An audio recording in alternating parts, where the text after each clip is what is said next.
Joy Zamba montre les bases du Lindy Hop, parrain du Swing Jazz Festival, lorsque Tricia Ellie lui demande de venir en Guadeloupe. Le champion du monde de Lindy Hop catégorie solo n'hésite pas un seul instant.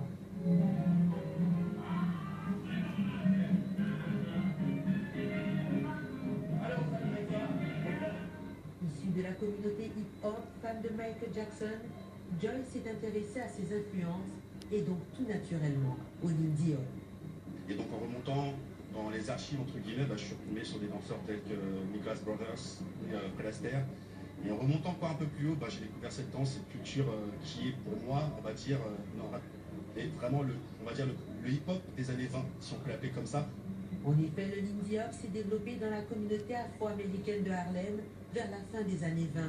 C'est un mélange de Charleston, de breakaway et de collegiate, tout cela pimenté de mouvements de danse africaine.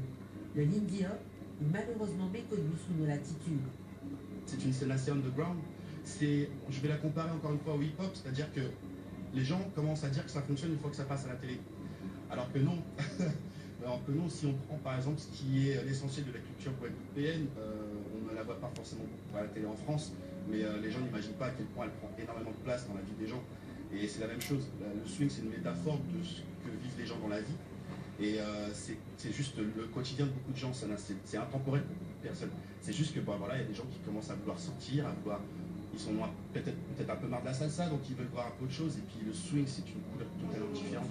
Le swing symbolise le métissage, y adhérer, c'est accepter de danser, de vivre ensemble, au-delà de ces différences.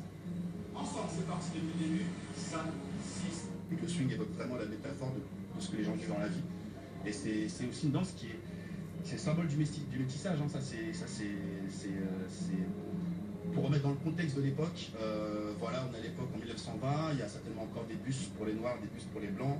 Le seul endroit où les gens se regroupaient et dansaient dans la même salle de n'importe quelle couleur, c'était dans les soirées de swing.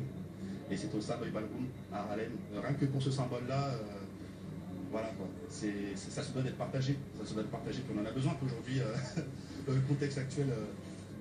Les débutants n'ont pas eu trop de mal à se laisser emporter par cette musique des années 20. Je suis danseuse et je suis prof de cirque d'époque. On a une association, là ça y est, c'est pour avoir d'autres cours, pour me professionnaliser un petit peu plus, pour avoir d'autres choses. Vu qu'on n'a pas souvent de cours de danse des gens de l'extérieur, c'est pour avoir un petit peu plus dans mon bagage. Je ne connaissais pas trop, mais bon, par rapport au hip-hop, en fait,